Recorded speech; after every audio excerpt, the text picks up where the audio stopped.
All right, so when last we left our neuron, we had just talked about the basics of electrophysiology with resting potential and graded potentials, and eventually an action potential, which was kind of the ultimate culmination of the neuron firing in response to some sort of stimulus.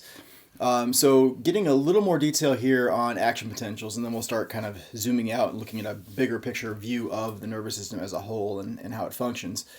Action potentials are all or none, right? So earlier when we covered graded potentials, we said that graded potentials can be various amplitudes. They can have different strengths. You can have depolarization. You could also have hyperpolarization. You could have sort of an addition of graded potentials together to create an even bigger depolarization, or you might have a hyperpolarization that cancels out a depolarization. So there's a lot more gray area when it comes to graded potentials than there is with action potential. With action potential, it's either yes or no.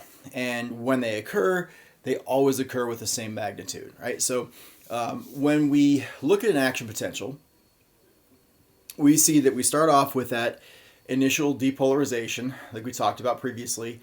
We eventually reach that threshold value, maybe negative 55 millivolts or so. And once that threshold is crossed, there's a complete reversal of the polarity of the inside versus the outside of that neuron. So that would be the rising. And then there's a falling stage when we talked about how the potassium pumps kick on a little bit after the sodium pumps. There's also going to be a little bit of a chloride pump activity kicking in. And of course, the sodium potassium pump is always working. So that's going to bring us back down to negative being inside the neuron versus relatively positive charge outside the neuron. The undershoot phase of the action potential occurs in order to prevent another action potential from occurring too quickly. And in a few minutes here, we're going to talk about how that might occur, and not only when it might happen, but why we might want to prevent that. So that's going to play a big role when we start talking about the action potential being propagated actually down the length of the axon. We want that to go one direction, and if we didn't have this undershoot hyperpolarization sort of situation going on, we might actually trigger two action potentials happening too close together. So like we talked about before, there is no adding up of action potentials. There's no canceling out. There's no stacking of action potentials to create an even bigger potential or anything like that.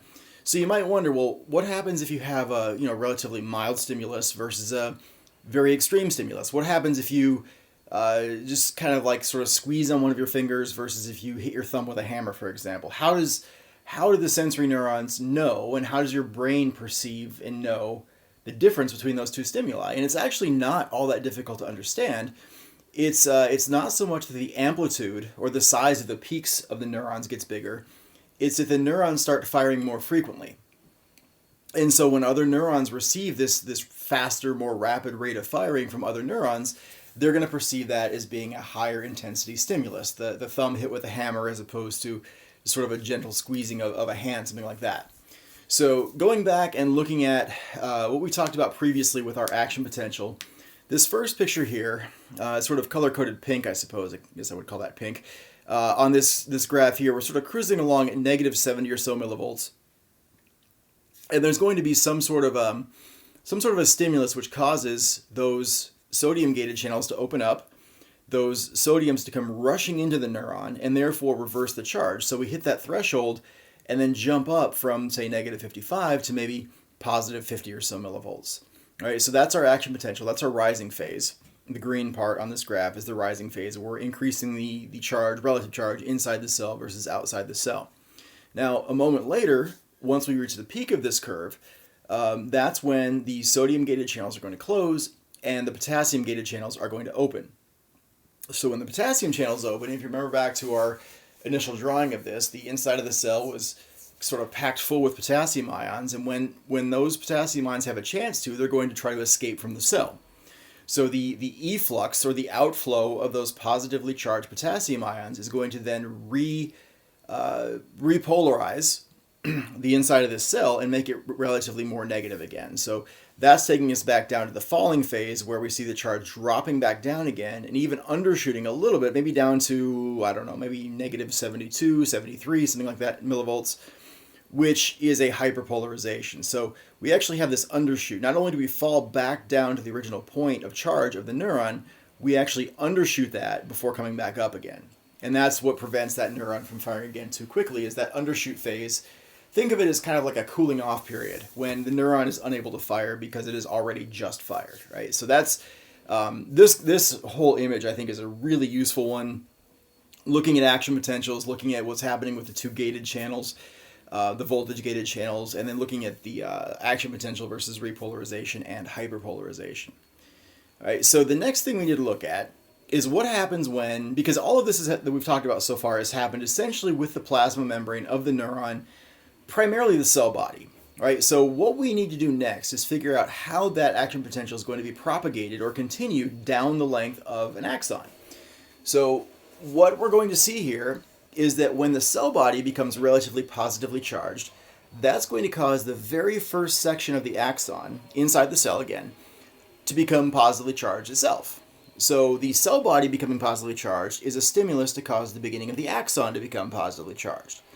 Now, when that first section of the axon is positively charged, when it's achieving its own action potential, that relative positive charge inside that first segment of axon is going to serve as the stimulus to depolarize the second segment of the axon, and so on, right? So this just keeps repeating where the previous segment, which is depolarizing, becomes the stimulus to cause the next segment in line to also depolarize. And that continues all the way down the length of the axon until eventually we reach the terminal of the axon. All right, so that hyperpolarization we talked about, when we think about our first segment of axon causing the second segment of axon to depolarize, well, what's happening at that point back in the first axon? Well, that's when it is hyperpolarized, right? So otherwise, if it wasn't hyperpolarized, the depolarization of the second segment could sort of like backflow into the first segment and cause it to depolarize a second time. But that doesn't occur because that first segment is hyperpolarized and therefore less likely to fire. So all of that ensures a continuous one-way flow of action potentials being propagated down the length of the axon, which is very important to have. So this image here is kind of showing us what I was kind of trying to describe verbally with the first segment and second segment and third segment and so on of this axon. Remember, most of the time when this neuron is at rest, the inside of the cell is relatively negatively charged and the outside of the cell is relatively positively charged. Now, we're assuming at this point that the cell body has become depolarized and an action potential has been triggered. The first segment of the axon is therefore stimulated by the depolarization in the cell body to also become depolarized. So again, sodium gated channels open up, positive ions, sodium ions come rushing into the cell. The inside of the cell very, very briefly becomes positively charged.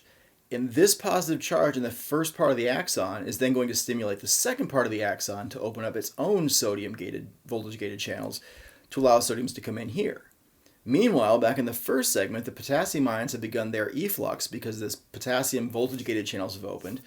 And that's going to bring the relative charge inside the cell down to that negative 72, negative 73 hyperpolarization state we were talking about. So when the second segment is depolarizing, that's going to trigger the third segment to depolarize. So again, now at this point, the first segment has reset back to rest through the activity of the sodium-potassium pump. The second segment has opened up its potassium voltage-gated channels, and it's losing positive charges, which is then repolarizing and eventually briefly hyperpolarizing the second segment. And the third segment is depolarizing.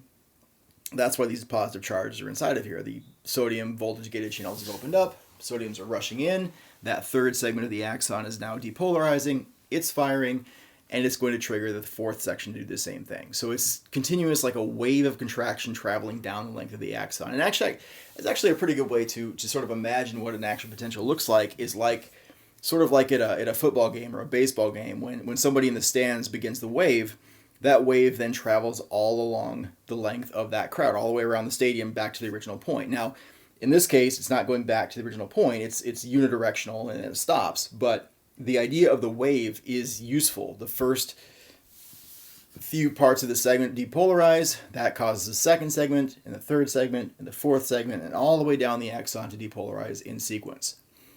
Now, in general, we want these action potentials to be propagated or transmitted as fast as possible. In the invertebrate world, there is a lot of what we sort of refer to as large diameter axons. Large diameter axons, kind of like having large diameter blood vessels, right? Large diameter blood vessels, we've talked about that before. The bigger the diameter, the faster the flow. So if you have a really, really large axon, that's going to propagate an action potential relatively quickly. But we don't see that too much in vertebrates, in ourselves, humans. Very little, actually, in that case. What we tend to see more are myelinated axons. And this is where our glial cells are going to come back, and they're going to help out when it comes to making action potentials happen more quickly. So what we have up here in this picture is a neuron, so dendrites, cell body, axon traveling down through here, and these blue cells are the glial cells whose membranes are wrapped around this part of the axon. But these glial cells don't form one continuous layer over the axon. There's little gaps here between each of these two glial cells, here and here and here. And so those little gaps are called the nodes of Ranvier. And so when the signal actually transmits down the length of the axon, when the cell body depolarizes, this first section does not depolarize. The signal actually jumps from here to the first node of Ranvier, and then to the second node of Ranvier, and then to the third node of Ranvier, and the fourth node of Ranvier. Instead of having to travel physically the entire length of the axon, the signal is only transmitting here to here to here to here to here. It's actually going faster because it doesn't have to actually physically travel the entire length of the axon. So if you go back to our wave analogy, if you imagine a football stadium, right? So continuously you've got people, fans all the way around the stadium. Somebody starts the wave, and the wave travels around the stadium that's full, right? Now, if you imagine maybe you've got a stadium that's under some repair or some improvement. So you've got a big section that's closed. Maybe a quarter of the stadium is closed off. There's nobody in the seats. And so you've got a big gap where there are no people. Somebody starts the wave travels around the stadium, but when the wave gets to that big gap, the people on the other side of the gap don't wait for the people that would be in the empty section to stand and do the wave. They don't wait for or pause for the invisible people to do the wave. They sort of do the wave as soon as the people on the other side of the gap have done the wave. So you're skipping an entire section, and that actually accelerates the signal across the section because you don't have to wait for those fans in the empty section to stand up because they're not there. Same idea here. When the signal transmits down the length of the axon from here to here, it's skipping this entire distance. This entire glial cell represents a section of empty stands that the signal doesn't have to travel through. The signal jumps from here to here to here to here, and that makes it go faster and faster and faster. This is called saltatory conduction. Saltatory conduction refers to action potentials that jump from segment to segment to segment down the length of the axon. Saltatory in biology generally does mean jumping. We talk about saltatory locomotion in certain kinds of small mammals where they sort of hop around from place to place. Kangaroo rats are kind of a good example of an animal that does saltatory conduction. Here, that term is being used to describe how the action potential jumps from node to node to node and therefore goes faster along the way as well. All right, so what happens at the end of that axon? Well, at the end of the axon, there is going to be a space. And that space is what we refer to as a synapse. Right? Synapses are where the axons of one neuron stop and the dendrites of the next cell in line begin. Okay, so in the case of a motor neuron, you might have a muscle cell on the other side of the synapse. You may have a glandular cell on the other side of the synapse. You might have, if it's an interneuron, you might have another interneuron on the other side of the synapse. Just kind of depends on what sort of cell is next in line as far as what you're going to find on the other side of the synapse. In any case, the cell that is transmitting the signal, the cell that's carrying the action potential down its axon, is the presynaptic cell. So that's the transmitter. The cell on the other side of the synapse is called the postsynaptic cell. So if again we're dealing with, say, a neuromuscular junction where we have a motor neuron on one side of the synapse and a muscle cell on the other side of the synapse, the motor neuron would be the presynaptic cell, the muscle cell would be the postsynaptic cell. Right? It's the one receiving the signal, and it never goes back the other way. It's never going to reverse and go back where the muscle cell is communicating with the neuron. It doesn't work that way. It's always unidirectional across that synapse. It's a one-way synapse. Now again, this is a place where we see some differences between ourselves and invertebrates. In the invertebrate world, there are actually very, very short gaps, synapses, that are crossed where we see voltage differences that sort of change and propagate across that synapse. Not really too much that different from what's happening in the axon itself of the presynaptic cell. There's a voltage difference that actually shoots across the synapse, and that will then cause the next cell in line to be stimulated. As the slide says, we don't really see that too much in vertebrates, and humans are included with that as well.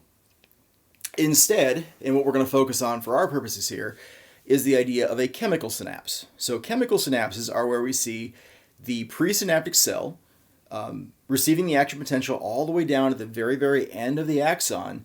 And when that occurs, the end of the axon is going to release a chemical, specifically a neurotransmitter. All right, so we've talked about neurotransmitters before when we covered muscle contraction. We sort of initiated muscle contraction by saying that neurotransmitters, acetylcholine in particular, was released from the motor neuron, but we really didn't say, too specifically what that chemical was or why it was being released. We didn't really talk too much about action potentials in the motor neuron itself.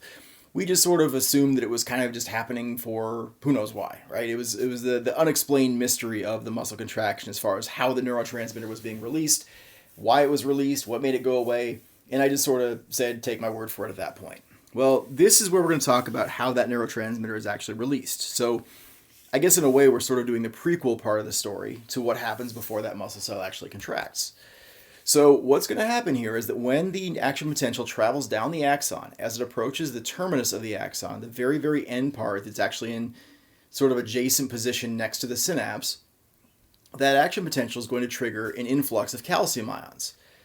When calcium ions come rushing into the ends of that axon, that's going to cause vesicles inside the axon. So all these little green dots in this picture are vesicles that are stained with the intention in mind of you being able to see them.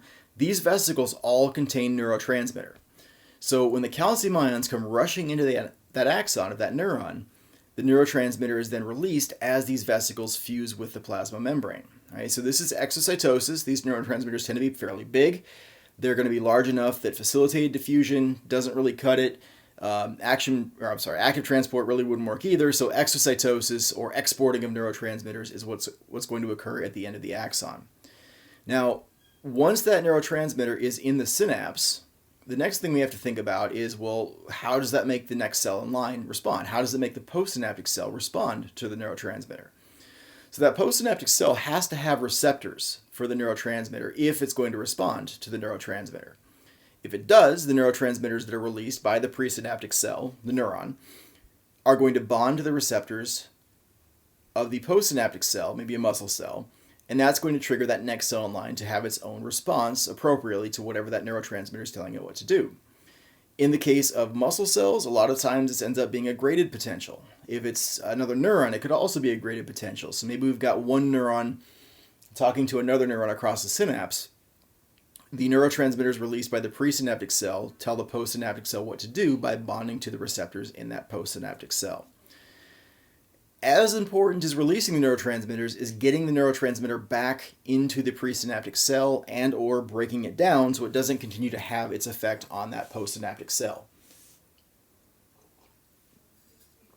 If we leave the neurotransmitter in the synapse, that postsynaptic cell is going to continue to respond. And as we talked about with muscle contraction, we don't really want to do that. With muscle contraction, if acetylcholine is left in the synapse, you're going to be dealing with tetanus of the muscles on the other side of the synapse. They will contract and not release if acetylcholine is left in the synapse too long. Other neurotransmitters work the same way. If you get them out of the synapse too quickly or not quickly enough, you can have some fairly serious side effects. Sometimes life-threatening, sometimes more just disruptive more than anything, but they can be serious in either case. All right, so here's kind of a visual of what we were just talking about. We've got our action potential traveling down the length of this axon. When the action potential reaches the end of the axon, we're going to see this big influx of calcium ions into the cell. That causes vesicles to be fused with the membrane of the presynaptic cell and neurotransmitters to be released. Those neurotransmitters are going to bind to receptors. In this case, these blue transport proteins are going to allow the materials to move into the cell, in this case sodium ions. But the green dots, the neurotransmitters, are what open up this channel to allow the sodium ions to move. So neurotransmitters are released, they bond to a protein, the protein opens up, and sodiums are then allowed to come flooding into this cell. And that, down here in this bottom cell, the postsynaptic cell, is going to cause it to have its own depolarization event, because when sodiums come in, what happens to that relative charge inside the cell? It's going to become positive, right? So that's a graded potential, which is going to make this bottom cell, the postsynaptic cell, more likely to fire as those sodiums are coming into that cell. So this is, in this particular example, a stimulatory effect of the presynaptic cell on the postsynaptic cell. Doesn't always work that way. You can also have inhibition, but for right now, we're talking about stimulation of that postsynaptic cell. All right, so we're going to wrap this section up, and I will start our next section on the nervous system here in just a moment.